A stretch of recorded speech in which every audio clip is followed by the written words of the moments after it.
नमस्कार दोस्तों, विवेक एक्सप्रेस भारत का सबसे लंबा train from Kanyakumari to Dibrugarh या डिब्रूगढ़ से कन्याकुमारी 22503 22504। विवेक एक्सप्रेस एक नॉस्टैल्जिया है, एक फीलिंग है उनके लिए जो लंबी यात्रा करता है। 4-5 दिन का यात्रा होता है। लोग एक दूसरे के कंधे पर सोते हैं, सहते हुए यात्रा करना, क्योंकि भाई इतनी अच्छी तरीके से लोग कॉम्प्रोमाइज़ करते हुए, एक दूसरे का सहायता करते हुए, एक दूसरे से लड़ते हैं मगर एक दूसरे के ख्याल भी रखते हैं। टॉयलेट सेक्शन गंदा है फिर भी यूज़ करते हैं, उसे मालूम है थूकने से गंदा होगा फिर भी थूकते हैं। रेलवे का जो क्लीनिंग सेक्शन अवेलेबल है फिर भी उसे नहीं बुलाते हैं। यह सब होने के बाद भी टॉयलेट सब लोग यूज़ करते हैं। लाइफ लेसन आपको मिल जाएगा भाई, ये भी लाइफ है। फिर भी कहता हूँ, इस ट्रेन पर लोग यात्रा करते हैं। अब उनका जो फीलिंग्स, जो घर से निकलने के बाद 1 साल तक या 2 साल तक घर नहीं जाते, काम के लिए दूर दूर शहरों पर जाते हैं, उनका ट्रेन है विवेक एक्सप्रेस। तो फीलिंग्स, मिक्सड फीलिंग होता है। इस वीडियो में जो ट्रेन यात्रा है विवेक एक्सप्रेस का, उसके बारे में डिटेल में लोकेशंस दिखाते दिखाते हम चलेंगे और कितना है सफाई, इसके बारे में भी बात करेंगे। तो दोस्तों स्टे ट्यून्ड।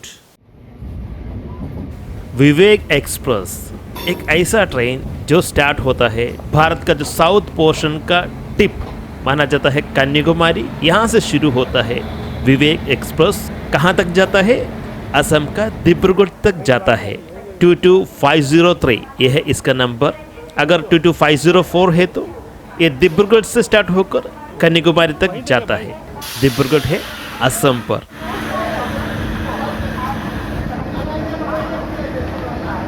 दोस्तों कन्याकुमारी में आकर विवेक एक्सप्रेस पर आप घुसना चाहते हैं तो ट्रेन ना जहाँ से शुरू होता है उतना तक नहीं आएगा, थोड़ा दूर ही ये स्टॉप करता है। यहाँ भी आप देख सकते हैं, हमें कुछ वॉक करना पड़ा, तब जाकर ही जनरल कंपार्टमेंट तक हम पहुँच पाए।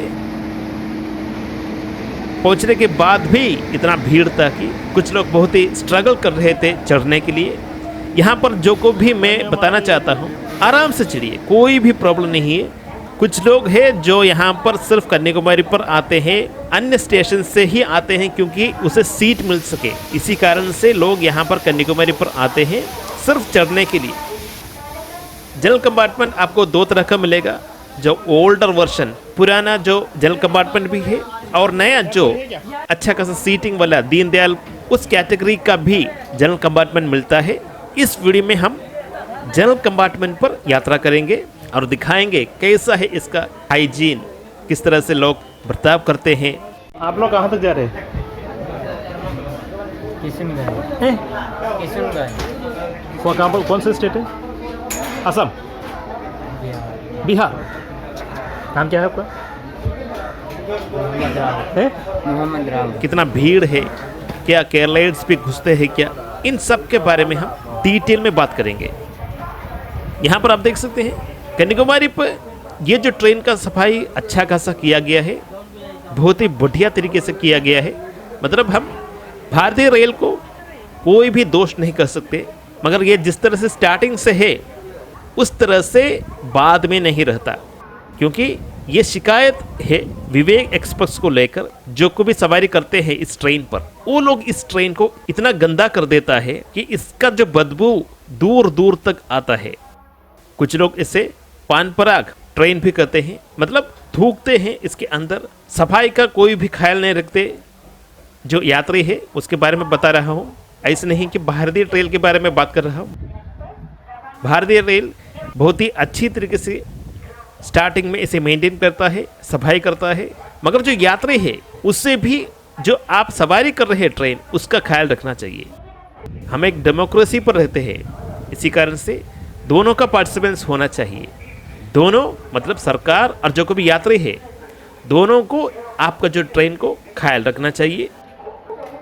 जिस तरह से आप अपना घर को मैनेज करते हैं, सफाई से रखते हैं, उसी तरह ही आप अपना ट्रेन को भी सफाई से रखने की कोशिश करिएगा।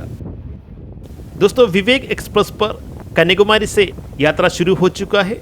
भारत का दक्षिणी कोने पर आखिरी स्टॉप है इंडियन पेनिनसुला का आखिरी स्टॉप है कन्याकुमारी। इससे पहले एक स्टॉप है नागरकोइल जंक्शन। वहीं पर ही इस रीजन का पूरे मेंटेनेंस होता है। नागरकोइल एक जंक्शन भी है, बोला जाए तो यहाँ से नागरकोइल जंक्शन से चेन्नई को भी रेल जाता है और ट्रिवांड्रम को भी रेल जाता है। ये जो दिखाया गया है कन्याकुमारी का जो रेलवे नेटवर्क, जो लोग दूर दूर तक जाते हैं उनके लिए एक नॉस्टैल्जिया ही होगा ये जो ट्रेन का सवारी, क्योंकि उनके लिए 4 से 5 दिन इस ट्रेन पर ही निभाना होता है। खाना हो, पीना हो, सोना हो, सब कुछ इस ट्रेन के अंदर 4-5 दिन इसी ट्रेन के अंदर उसे बिताना होगा। बीच बीच पर रोकते हैं तो उतना देर तक ट्रेन के अंदर रहना भी पड़ेगा। तो उनके लिए जो यादगार ये जो ट्रेन के साथ बहुत ही खूबसूरत होगा। अगर आप जनरल कंपार्टमेंट और स्लीपर में घुसते हैं तो प्लीज़ जो टॉयलेट एरिया है, जो यूरिन का सेक्शन है, वहाँ पर थूकिएगा मत। जो पान पराग हो इत्यादि थूकिएगा मत, कुछ भी वहाँ पर डालना मत। उसे भरपूर तरीके से अच्छा खासा आप यूज़ करिएगा, तब जाकर ही जो अन्य यात्री है उसको भी ये जो सवारी का लाभ उठा पाएंगे। नहीं तो पूरा का पूरा ट्रेन पर दुर्गंध ही दुर्गंध होगा। इसी कारण से ही केरल के कई लोग विवेक एक्सप्रेस पर नहीं घुसते हैं। प्लीज़ मेरा ये मैसेज आप सुनिएगा। खास करके जो यात्री है विवेक एक्सप्रेस का, उनको लेकर केरलीय के जो समूह पर एक नाराज़गी है कि इस पर इतना सफाई नहीं होता है। ये क्लियर मैसेज है मैं जो बता रहा हूँ।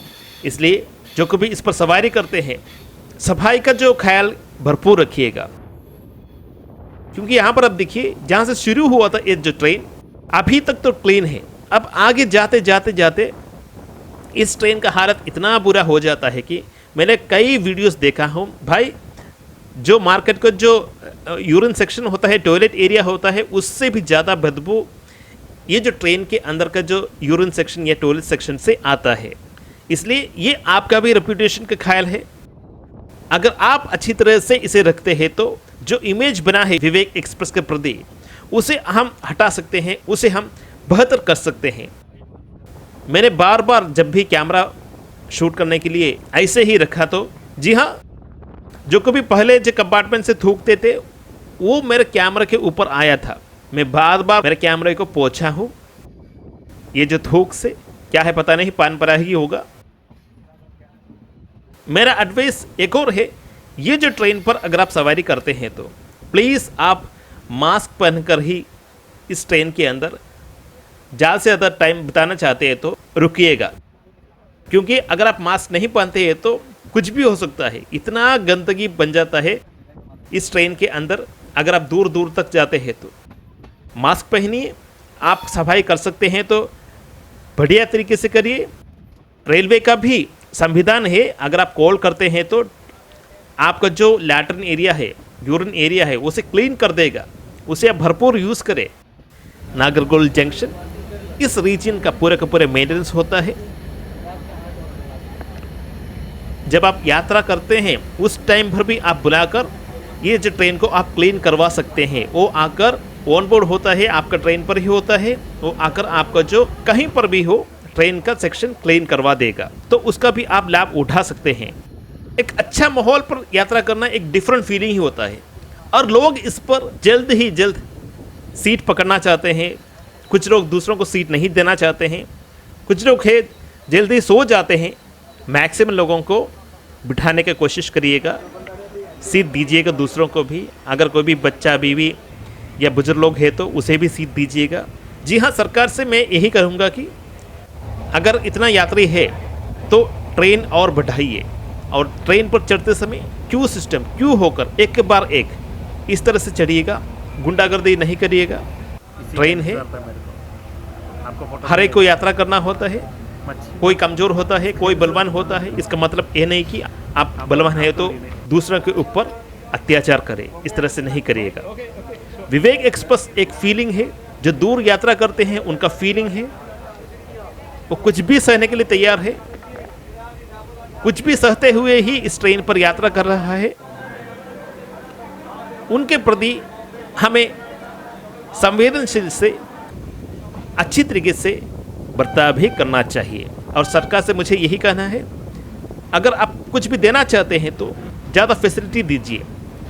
क्लीनिंग करवा सकते हैं तो करिए, बीच बीच में आकर करिए, क्योंकि बाय डिफ़ॉल्ट ये अनक्लीन ही रहेगा। वैसे खाना पीना का अच्छा खासा बंदोबस्त है, बीच बीच में आकर पूछते हैं। ट्रेन पर ही पैंट्री है, उसका भी आप लाभ उठा सकते हैं। तो दोस्तों, आपने विवेक एक्सप्रेस पर यात्रा किया है या यात्रा करना चाहते हैं, स्पेशली जनरल कंपार्टमेंट या स्लीपर पर, आपका जो एक्सपीरियंस कमेंट्स पे लिखिएगा। अगर कुछ भी शिकायत है तो भारतीय रेलवे से या अन्य कोई भी शिकायत है तो कमेंट्स पे लिखिएगा। तो दोस्तों, इस वीडियो में इतना ही। धन्यवाद दोस्तों।